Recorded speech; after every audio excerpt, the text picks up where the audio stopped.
Some things are definitely worth the wait, everybody, wouldn't you all agree?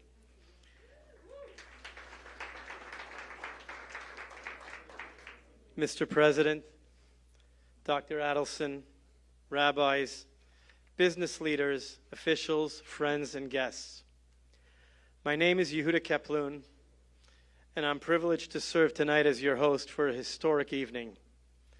I want to thank all those who have made this event possible and who appreciated the timeliness and the importance of this event. And I would like to thank my associate Ed Russo, who helped and was instrumental in making this happen, my friend and partner.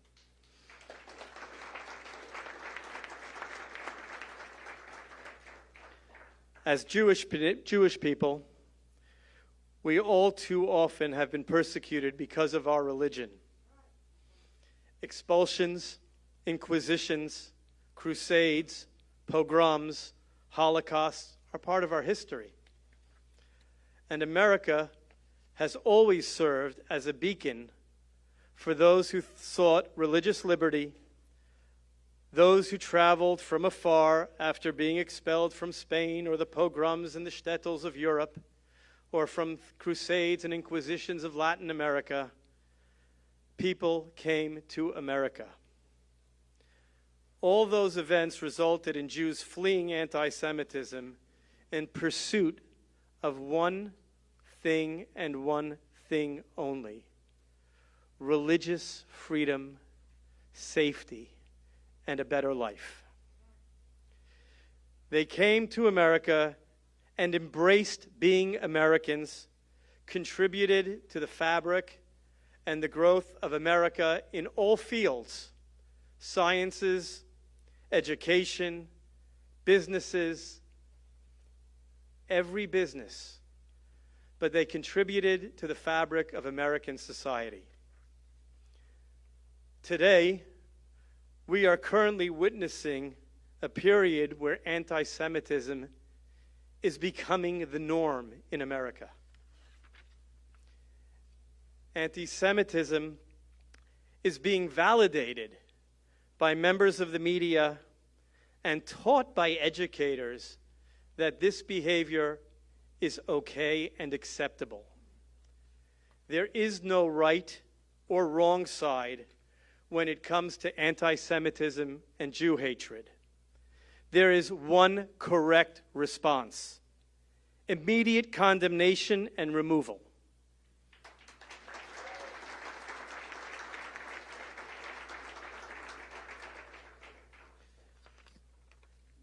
Tonight with us in the audience, we have a collective group of business leaders, of rabbis, former administration officials, influencers, educators, doctors, teachers of every profession. What our founding fathers promised would be and would occur when they wrote their documents that founded this great country was religious liberty and justice for all. It's not occurring. People are being attacked simply because they're Jewish, not because they're Orthodox, not because they're conservative, not because they are Reform. They are attacked for one reason and one reason only. They are Jews. And in America today, Jews have reason and cause to be afraid. Images of college students in America being harassed by both professors and other students is an image that brings us back to 1933 and images of Nazi Germany. Today's event is historic in nature for the Jewish nation because there is a leader that is standing up to combat and condemn this type of behavior that has historically been uncondemned. President Trump has utilized executive orders to condemn and combat anti-Semitic behavior. Many of you do not know in the room, but President Trump at an event in New Jersey met with a woman who was a hostage from the October 7th attacks. I have been asked to convey to the President directly how much that visit meant to her, how inspired she was, and how thankful she was that you recognized and understood her pain.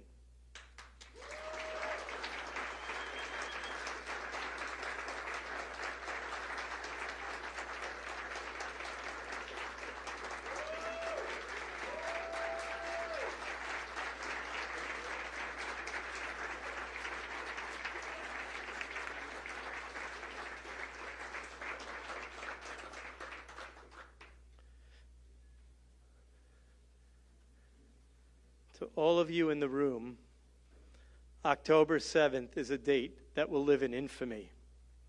A day that will be remembered where men, women, children, babies were taken hostage simply because they were Jewish. Orthodox, conservative, reform, it didn't matter. Hamas wanted to kill them for one reason and one reason only. They were Jewish. Whether they were at a music festival or they were in a synagogue, or a mother simply at home with her baby, they were slaughtered because they were Jewish. Our Jewish students on campus are under attack. On students on campus, it doesn't matter. They identify you as a Jew. They don't identify you whether you're wearing a yarmulke or a kippah or you're religious or not. You're Jewish, and there are universities that have tried to establish Jew-free zones. In 2024, no one in this room ever thought we would be discussing a Jew-free zone in a college campus. Today's event allows us to hear from leaders who stand proudly to provide all Americans with religious liberty. The Grand Rabbi of Lubavitch, Rabbi Menachem Mendel Schneerson, advocated strongly for peace and tranquility only through strength. A policy of peace through strength is the policy that enabled President Trump, and assisted by many of the people who are in this room, to create what is known as the Abraham Accords.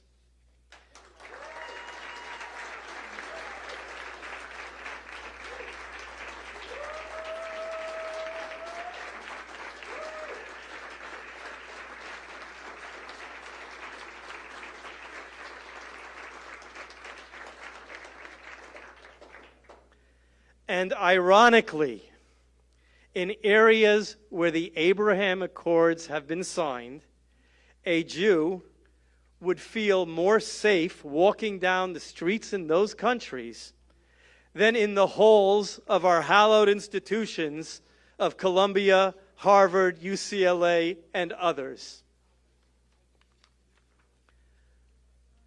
My dear friend, who's no longer with us, but who everyone in the room will recognize, Nobel laureate Professor Elie Wiesel, a Holocaust survivor, spent his life educating the world to the horrors of anti-Semitism and to man's inhumanity to man.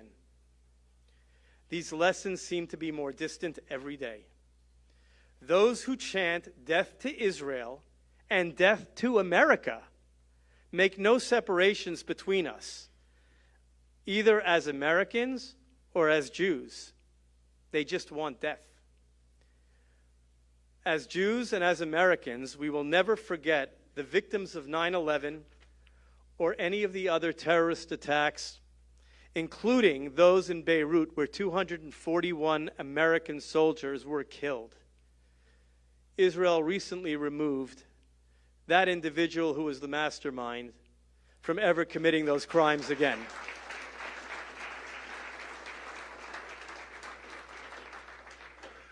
We will always remember the victims of terror here and abroad. As we move on with the program, I would like to introduce Dr. Miriam Adelson, but before I do so, I would like to share a story of her late husband of blessed memory, Sheldon, who told me late one evening, he told me a very interesting story, And one would think that it was for the history books, but yet it is something that is now very present. When my friend Sheldon took his father to his first Broadway show, Fiddler on the Roof, his father left in the middle of the show, and when Sheldon went to look for his father, he found him standing in the hallway of the theater with tears in his eyes. Crying, he told Sheldon, "Pogroms are real for me. I lived through this. I can't see this in a theater." Dr. Miriam Adelson, together with her husband of blessed memory, have educated and fought for the Jewish nation worldwide like lions. Programs that they have established include advances in sciences, the Birthright Program, medical research, educational facilities, treatment centers, and so much more. These efforts are part of the Adelson legacy of making America and Israel stronger and more prosperous countries. A tireless advocate for Americans, America, for the Jewish people, the Jewish nation.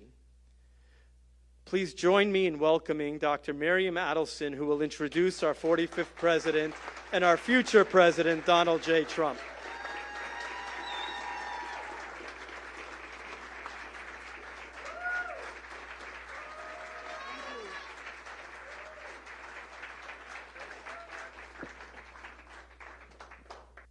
Thank you for the introduction.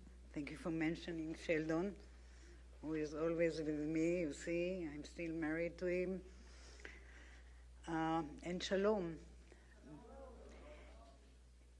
Shalom, Mr. President. To say shalom now, you know what shalom means?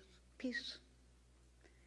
And when we are blessing each other in Israel, shalom, how are you? We hear, I'm fine, but. Because everybody in Israel and all the Israelis all over the world are carrying on the shoulder the pain of the dead one, the pain of the soldier so young who died, the pain of those who are still alive somewhere in the tunnels. So we are all saying everything is fine, but, and this is a big but, the mood in Israel, people are going to restaurants, people are continuing life as God said to Moses, tell your people, life and death I gave them, the good and the evil, and you choose life. So that's what the Israelis are doing with all the pain.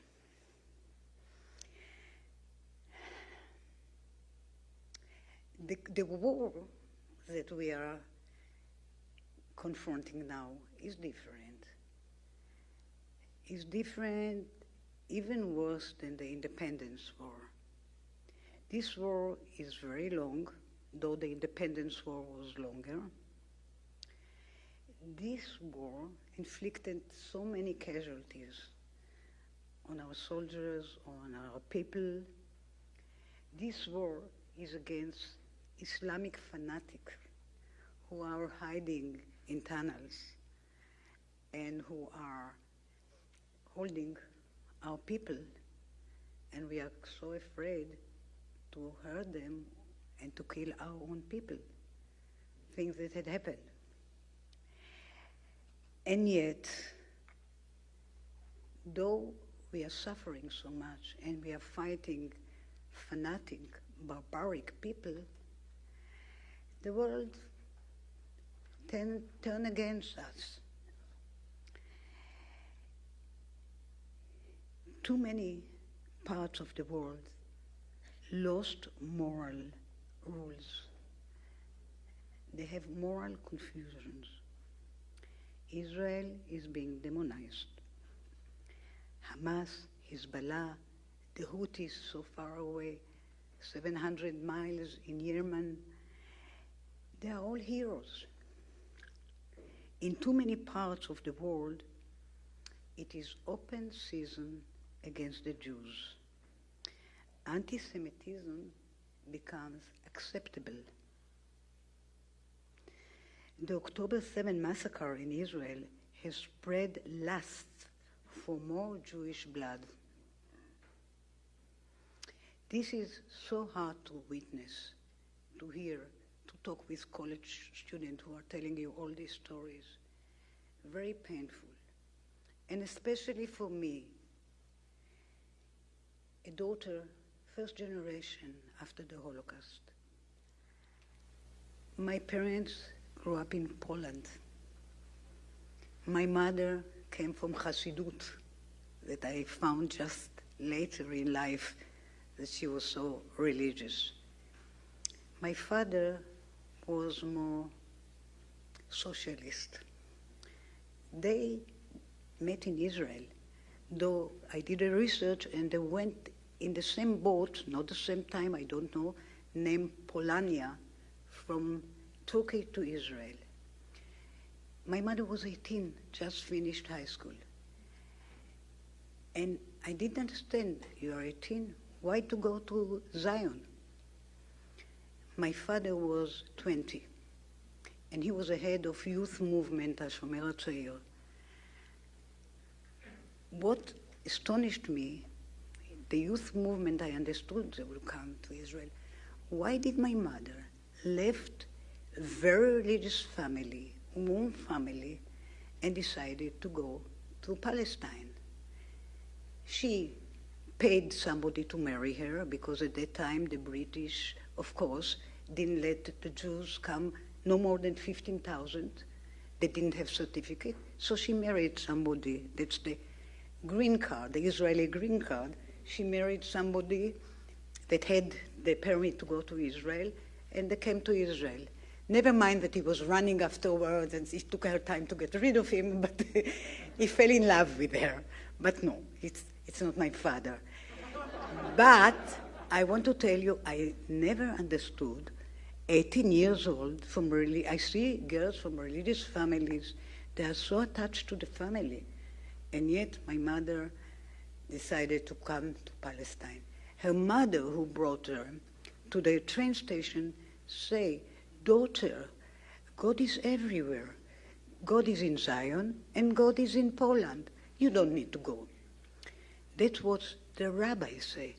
Their rabbi, and the Hasidutite, I see some Hasidim here.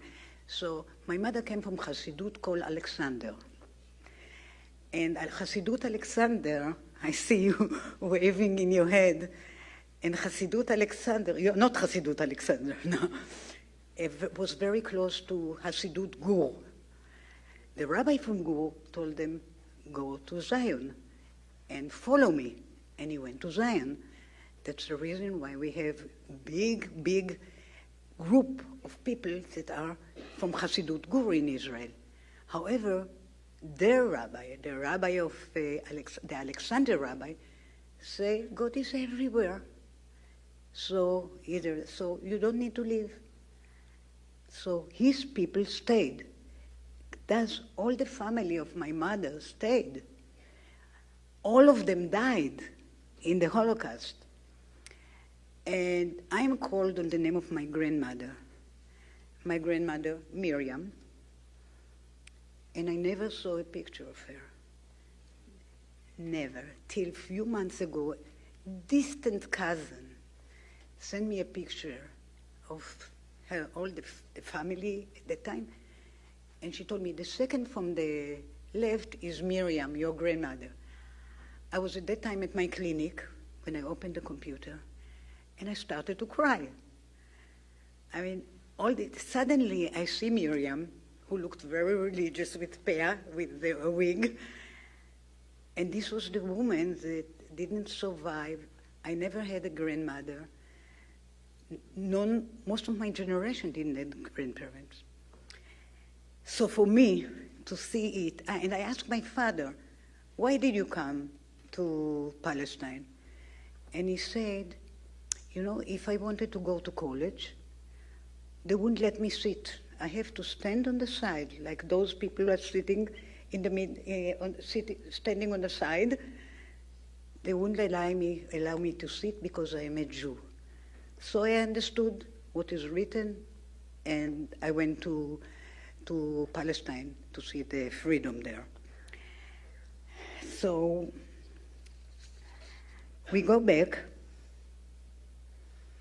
after all the pain that I'm witnessing. And by the way, I didn't know a lot about the Holocaust when I was young. Whenever I asked my mother, she showed me a small picture of her sister and cried. So all my generation didn't ask the parents. We didn't want them to cry. They lost all the family. I'm taking the watch, so I won't be too long.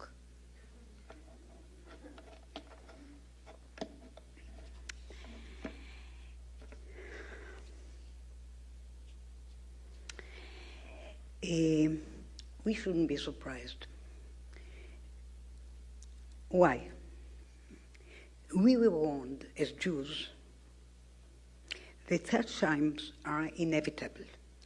We were promised persecution, but we were also promised salvation. Almost 4,000 years ago, God promised our godfather Abraham that his descendants would be a great nation. That happened, with a few difficulties along the way. We got our promised land, a land of milk and honey, but also sometimes a land of sweat and tears.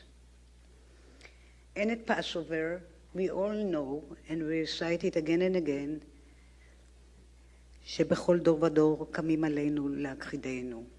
That every generation, they rise up to destroy us, but the Holy One, blessed He is, delivers us from their hands.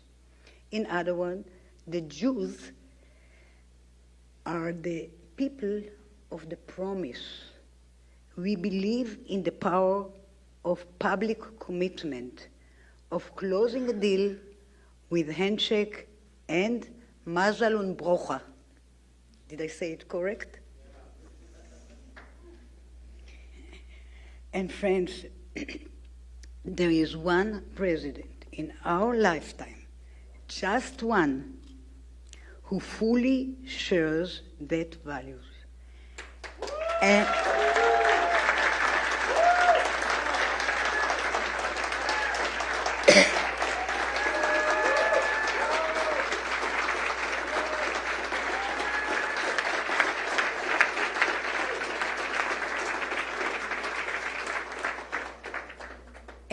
And act on it.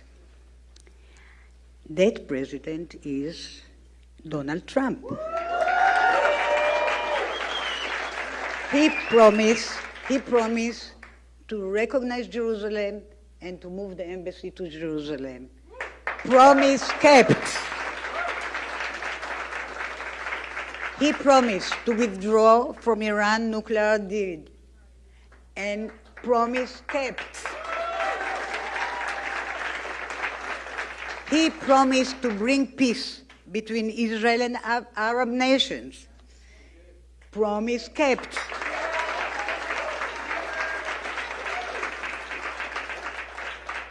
And all in Golan Heights, that was a big gift. He promised Golan Heights, and he recognized. And all of this he did in his first term while battling COVID pandemic, race riots, and the liberal media. Now I want to tell you, politicians make promises. Real leaders keep promises.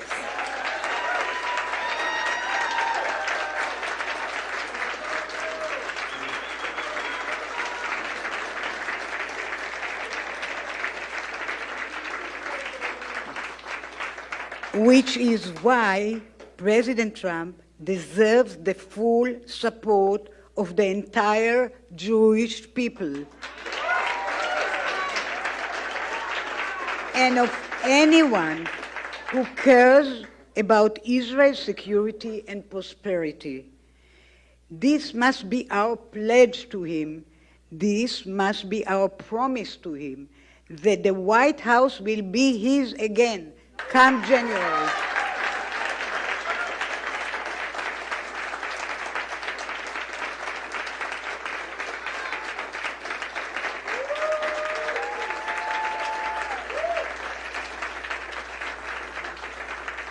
Israel and the Jewish people need it.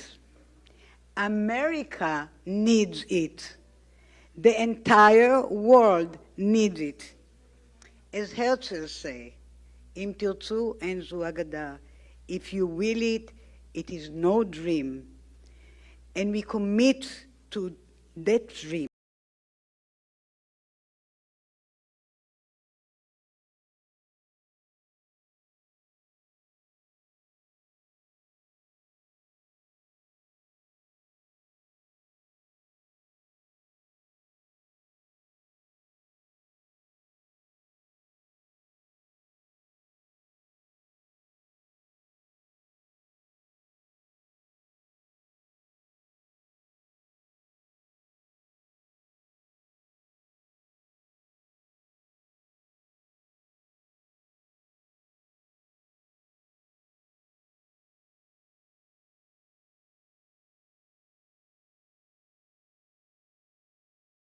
Thank you.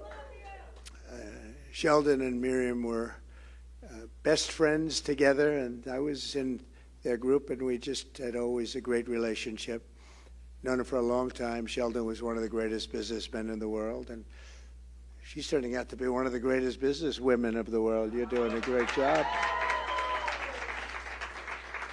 But I really, I have to say, Miriam, I watched Sheldon sitting so proud in the White House when we gave Miriam the Presidential Medal of Freedom. That's the highest award you can get as a civilian. It's the equivalent of the Congressional Medal of Honor, but civilian version. It's actually much better because everyone gets the Congressional Medal of Honor. That's soldiers. They're either in very bad shape because they've been hit so many times by bullets, or they're dead. She gets it, and she's a healthy, beautiful woman. It's right. And they're rated equal. But she got the Presidential Medal of Freedom, and she got it and that's through committees and everything else. She's done an incredible job on addiction as a doctor and so many other things. And I watched her husband sitting at the White House, and he was so proud. I've never seen him so proud. He didn't like to show it because he was cool, right? But he was so proud of you. And they had a great love affair. They were just an incredible couple. I don't see too many of them nowadays. I see them on occasion, but she was great. But I just want to thank you for being here and doing it. It's an honor, and you've been my friend, and I appreciate it. Thank you. And thanks as well. This is a great group. I recognize so many of you and are friends with so many of you, and it's a very powerful group. I didn't want to explain that to Miriam until she finished speaking. I didn't want to do anything to intimidate her, but she can't be intimidated, so it wouldn't matter. But it is a powerful group and a powerful television group, too.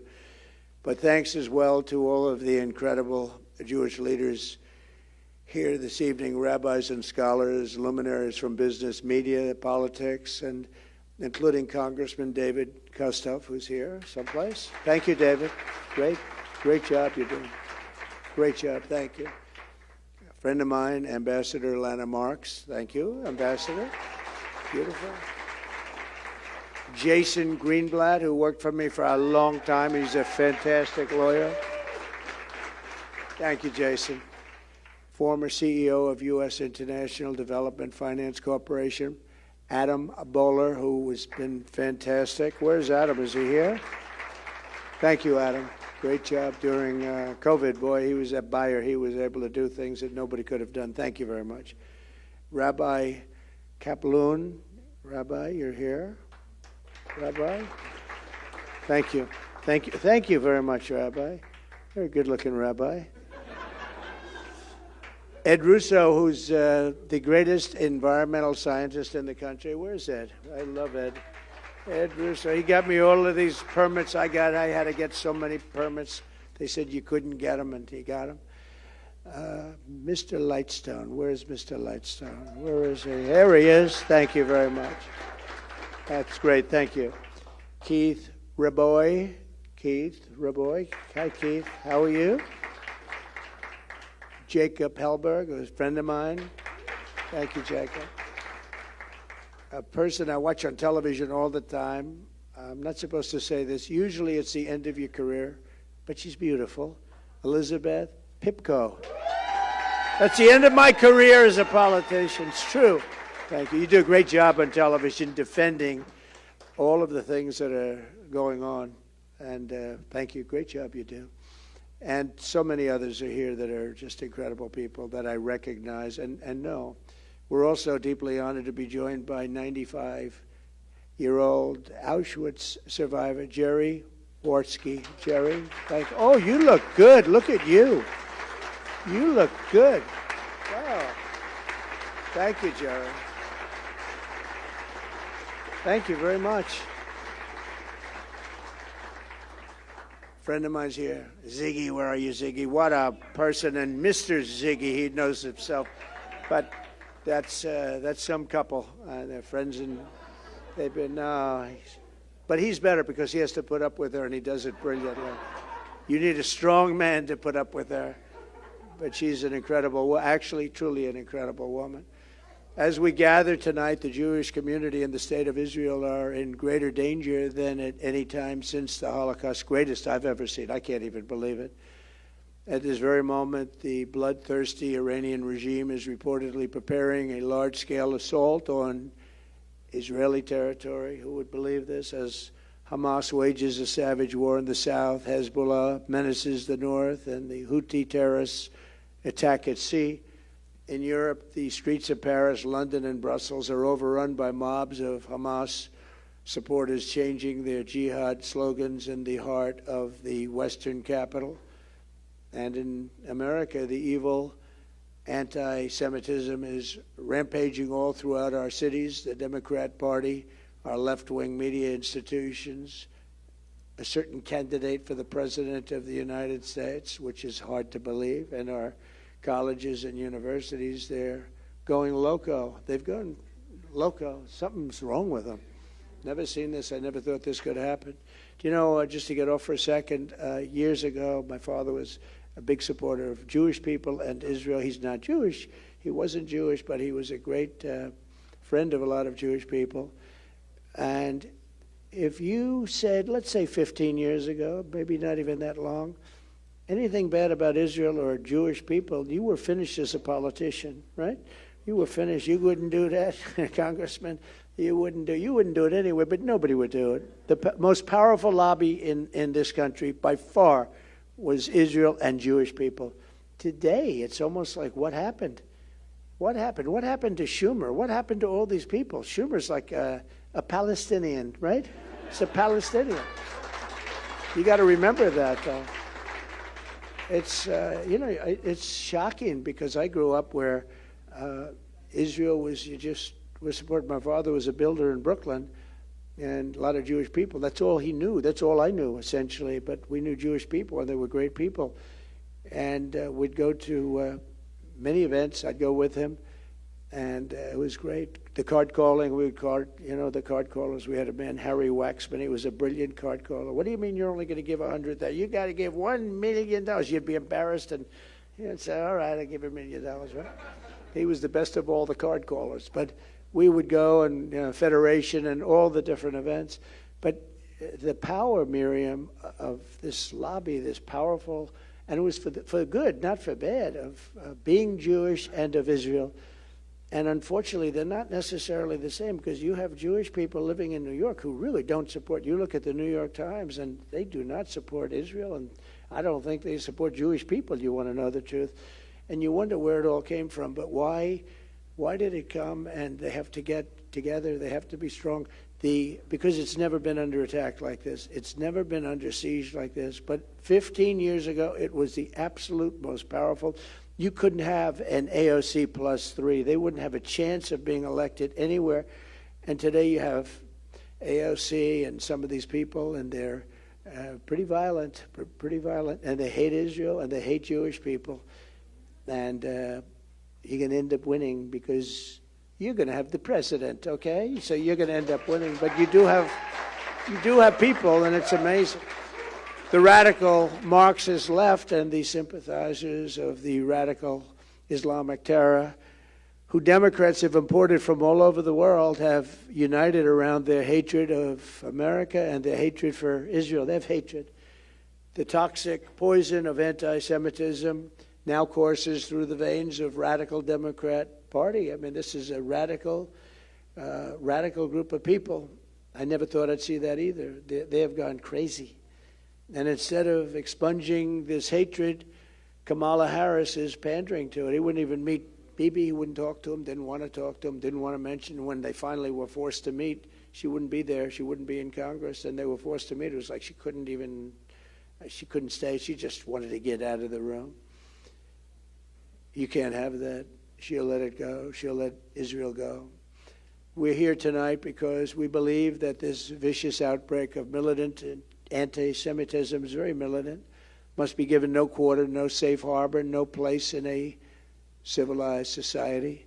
We must reject it in our schools, reject it in our foreign policy, reject it in our immigration system, and reject it at the ballot box this November. You know, Jewish people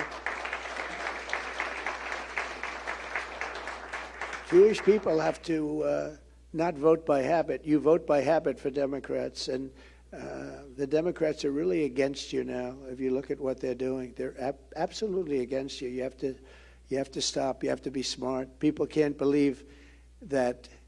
I mean, with all of the things, it was so nice that you read them off, but Golan Heights, the Abraham Accords, the biggest thing, I was talking to Sheldon, before he passed away. He said the biggest thing you did was terminating the Iran nuclear deal.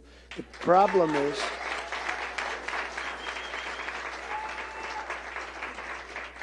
and then, of course, Jerusalem and the embassy and the capital of Israel. But the Iran nuclear deal was the biggest thing. The problem is this administration did nothing with it. Iran was broke. They were broke. Nobody could do business with them. I said, anybody that does business with them, meaning oil, it's all about oil. Oil is the big money. You know, people make donuts and they make lots of things. It's all about the oil. Oil is the big money. They were broke. And I said to China, I said to every country, I said, any business with Iran, you can't do business with the United States. And I'm going to tariff the hell out of you if you do. And nobody did business. They all believed me 100%. President Xi, all of them. And, you know, they had no money. And they had no money for Hamas. They had no money for Hezbollah. They had no money for anyone. You read this toward the end of my term. And nobody had money to do anything. October 7th never would have happened. And then you see in the last 3.5 years, they have $300 billion right now. $300 billion. They're a really rich nation. And because we made the mistake, that was Bush, of attacking Iraq and blowing it out. You know, for thousands of years, they were enemies. They were natural enemies under different names. But they were the same size. They were the same power, thousands of years. And we wiped out one of them in about 2 weeks. And the other one, well, we wiped out Iraq. The other one took over Iraq because basically it's a subsidiary of Iran. It's also got tremendous wealth. It's got $250 billion. So Iran has $550, $600 billion that they made all during the 3.5 years of these two people. And it's hard to believe, but they're a very rich country now, and they're trying to develop nuclear weapons. And not trying, they're very close to getting it. And once they have it, it's you better have the right president. Once they have it, it's going to be very tough negotiating. It's one thing negotiating when they don't have nuclear weapons. It's another thing negotiating when they do, I can tell you, because I did a good job with North Korea. But it's much more difficult. Like from a different planet. As our close ally confronts a savage terrorist enemy, hell-bent on extremism, really, and the extermination of the Jewish state, which is what they want. It says it all the time. We will totally eradicate Israel. They say that. The leaders of Iran say it, and others in the Middle East say it. We must stand with our friend and partner, the state of Israel. We will, strongly.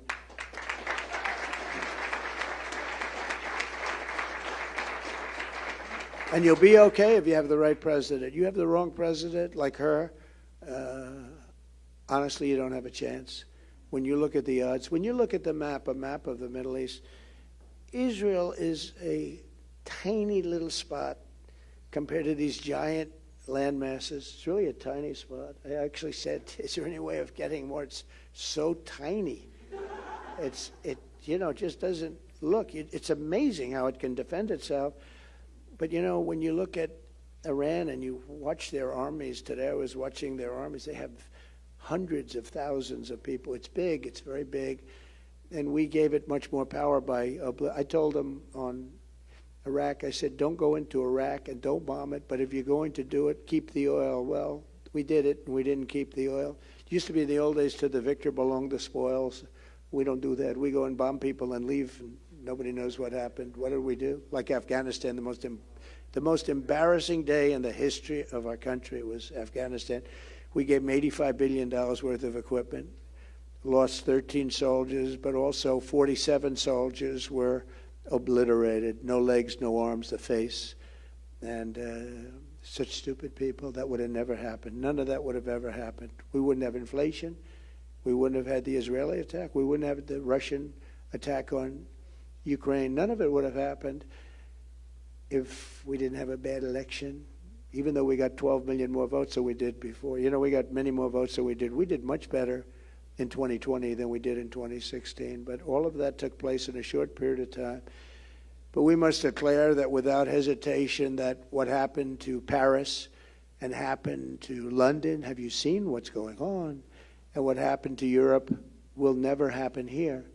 But it is happening. It is happening. They say that going to the Democrat convention next week are going to be hundreds of thousands of people that are opposed to Israel. It's their big problem. That's their thing. And not even believable, but hundreds of thousands they're projecting right now. Hundreds of thousands. That's a lot.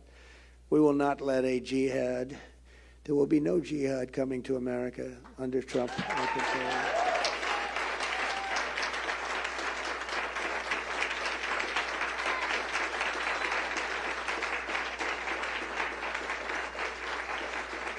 The surge of chaos and bigotry and violence the Jewish community is witnessing today is the direct result of weakness, radicalism, and cowardice of the Harris-Biden administration.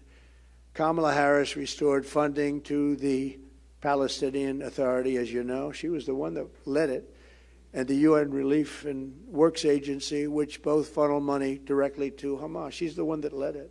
And then you vote for her. I don't you got to talk to your friends, talk to your people. Ziggy, please.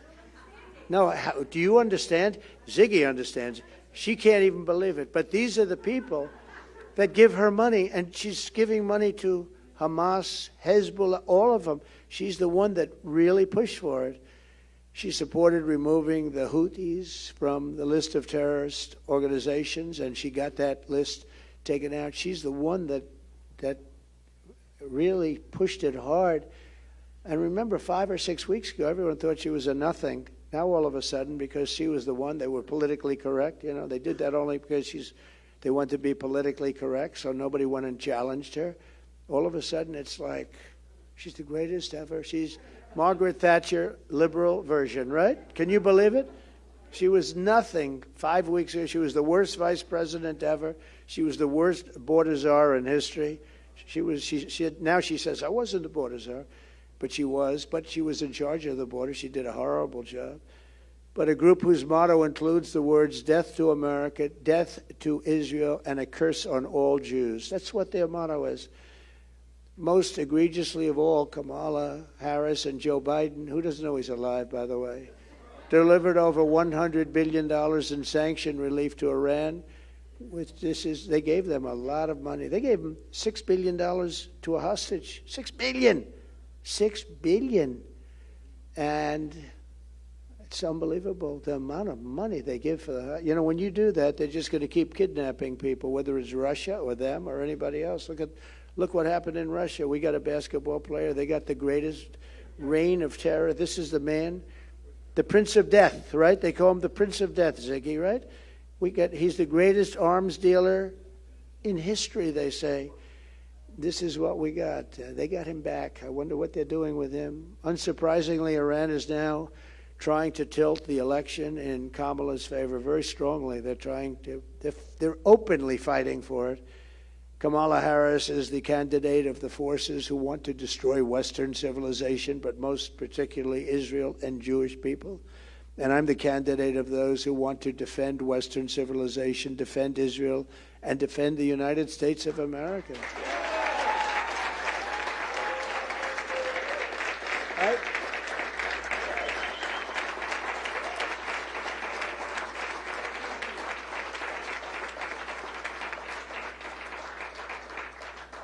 Kamala, I really don't call her Harris because nobody knows who Harris is. You say to people, Harris, who the hell is Harris?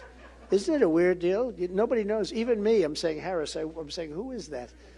It's like, oh, Kamala, because at least people know who she is. But Kamala and Biden's weakness and indulgence of Israel's enemies directly enabled the monstrous October 7th attack on Israel. Would have never happened. They knew nothing was going to happen to them with Biden.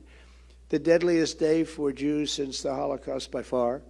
Hamas slaughtered whole families, raped women, and burned Jewish civilizations alive and screaming. And we got to see the same video. It's incredible. And, you know, they actually deny it even took place. You have people that deny it ever took place. We do know that, right?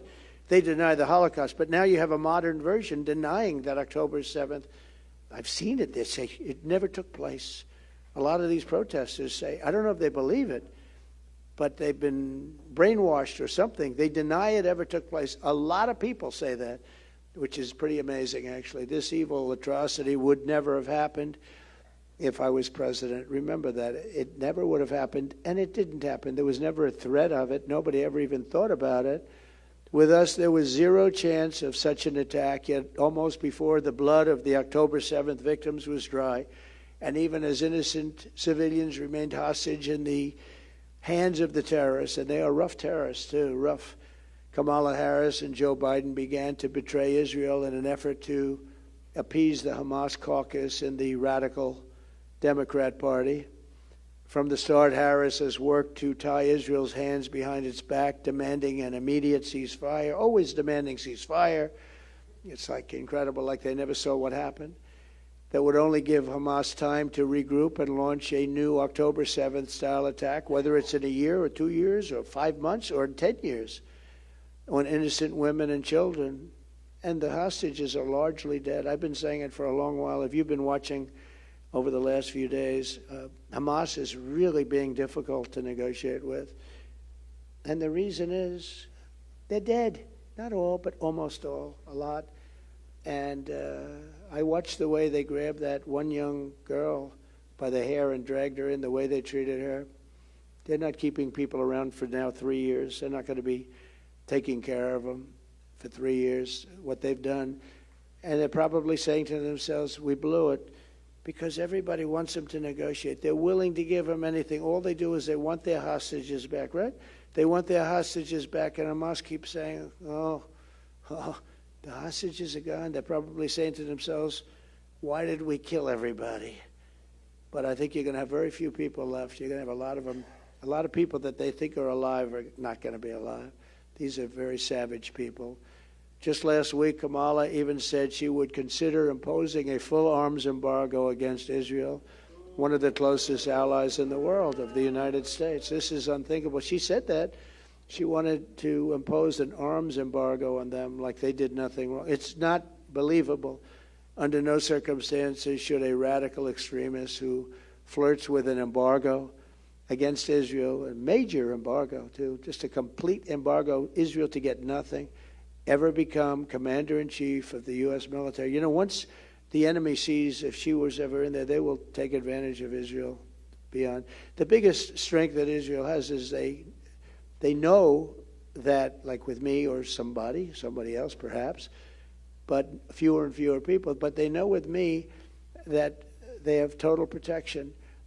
They will not know that if this other one gets in. They know that, they almost know certainly that they will have no protection, and that it will almost considered a benchmark in the people that she's dealing with. This is a radical left lunatic that we have running for office, and I'm trying to brand her as such, because if I don't, they get a lot of support. They get a lot of money coming in from lots of bad places. So we have to win the election. When I'm back in the Oval Office, I will support Israel's right to win its war on terror. They have to have a right to win the war.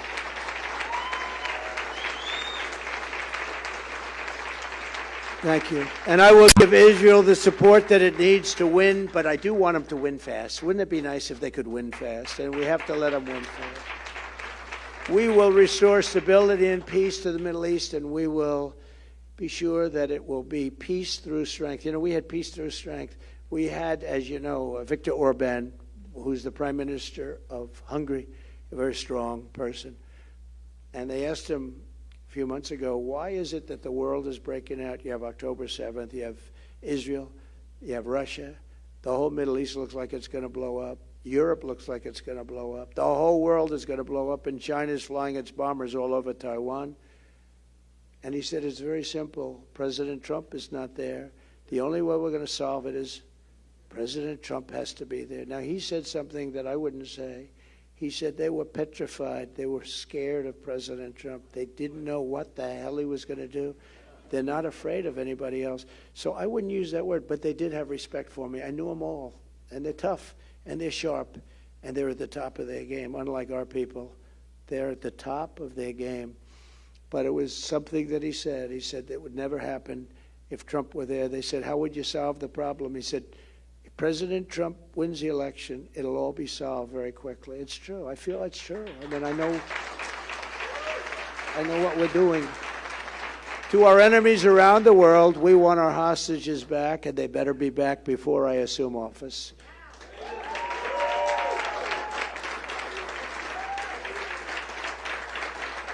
Too bad. Too bad, because so many are gone. You know that. I think most of the people in this room. I watched some of the mothers in Israel saying, my son, but I haven't heard, in 2 years. They have no idea.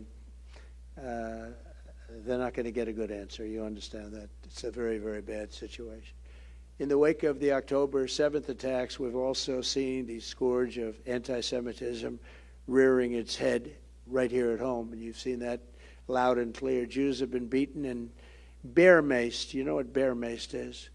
On their way to a synagogue in Los Angeles. Nobody's seen anything like this. It's just what's going on now is exactly what was going on before the Holocaust. Exactly. Jewish American businesses have been vandalized, and we've heard chants of death to Israel and death to America, and we've seen the prominent liberals repeat genocidal slogans from the river to the sea. That's not a good slogan. People thought, oh, what does that mean? That is not a good slogan. That's a really bad slogan. Instead of aggressively confronting these venomous anti-Semites in her party, Kamala Harris has maneuvered for their support. She said the radical demonstrators on college campuses were, quote, showing a human emotion. Oh, that's wonderful, isn't it? Human emotion. When a mob of terror supporters in Washington, D.C. tore down the American flag in front of the Union Station last month, set it on fire, and hoisted the Palestinian flag while assaulting police officers and spray painting magnificent works of art, saying Hamas is coming. On a public monument, the Harris-Biden administration dropped all charges against almost every single one of them. I think every single one, but almost every single one of them. When you spray paint over these magnificent works of art, and you spray paint red paint on limestone, it never. What I was best at is building. When you hit limestone, it's very porous stone, beautiful stone, but very porous. You'll see that in 100 years. You're going to see that. It goes deep into it. You're never going to take it out. And nothing happened to them. Kamala has long embraced the extremists in her party because she's one of them. She's an extremist, not a smart one. She's not a smart person, but she's an extremist. She defended the infamous anti-Semite Ilhan Omar, beautiful person. and fought to keep her on the powerful Foreign Affairs Committee. I mean, she's on the Foreign Affairs Committee, which is, and all these other guys are afraid to act because of it. When a college student accused Israel of ethnic genocide, Kamala said that she was glad that the student made that comment. She was very happy that she actually said this. Now she'll be denying everything, although I don't think she will, because they do have big numbers. You know, they probably have bigger numbers than you have, we have. Likewise, her running mate, Tim Walz, he's worse. He's bad, not as bad as her, has praised a Hitler-supporting radical Muslim imam named Azad Zeman, calling him a master teacher. He's a master teacher. He knew him for a long time. He's a master teacher. If Kamala Harris and Tim Walz are elected, the radical left flag burners and Hamas sympathizers will not just be causing chaos on our streets, they'll be running U.S. foreign policy in the White House, and Israel will be gone. It will be gone. I never thought I'd say that a year ago, even 2 years ago. I never thought I'd say it. But Israel will be gone, I believe. And remember, everything Trump said was right. Do you ever see the sign? Everything I said was right. I actually think it's true. It's common sense. You know, we have the party of common sense, right? We have you talk about it. It's the party of common sense. It's going to be gone. These people hate Israel. They assume they hate Jewish people, but they hate Israel. And I think it will be gone. It's very fragile right now. You know, they're fighting on now 3 fronts. It started off on one front, but they don't have enough people to fight on all 3. And then you see these vast army of millions of people with hundreds of billions of dollars of cash in the bank, and they go out and hire soldiers of fortune on top of everyone they have. You can't fight that very easily. We must not let any of that happen. You must vote this November. If Kamala wins, terrorist armies will wage an unceasing war to drive Jews out of the Holy Land. They will do that. Iran and its proxies will spread bloodshed and death all around the globe. And as she continues to set the world on fire, and I understand her well, I've seen her well, I've studied her now, I have to study her, because unfortunately, by winning the debate so decisively, he got out. A friend of mine said, "You did a horrible job." What? He said, "Well, actually, you did so well that there's no way he's going to be able to survive that shellacking." And I said, I called him up last week. I said, "You are right. But we should do just as well against this one, and better maybe in certain ways, because, we have to define her. We have to let people know. You have to let people know, because she failed her bar exams immediately. Maybe, did anybody in the room fail their bar exam? I know Jason did. Jason Greenblatt did. I know that. But Kamala Harris will support unlimited migration from terrorist hotbeds into the United States. When I'm president, we will deport the foreign jihad sympathizers, and we will deport them very quickly, and Hamas supporters will be gone. If you hate America, if you want to eliminate Israel, then we don't want you in our country. We really don't want you in our country. I will ban refugee settlements from terror-infested areas like the Gaza Strip, and we will arrest the pro-Hamas thugs who vandalize federal property and make really life very, very difficult in this country for a lot of people. I will put every single college president on notice, and we just lost another one today from Columbia. How weak, how pathetic are these people? How weak are they? Can you imagine these people running these colleges, and they're afraid to say anything even slightly negative to these groups that want death? The American taxpayer will not subsidize the creation of terrorist sympathizers on American soil. It won't happen. Colleges will end the anti-Semitic propaganda, or they will lose their accreditation and every single last penny of federal support.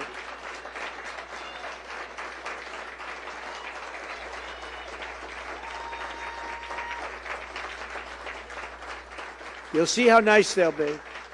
You'll see, they'll change their ways very quickly, but it's not probably from the heart. That's the problem. They may change their ways, but not from the heart.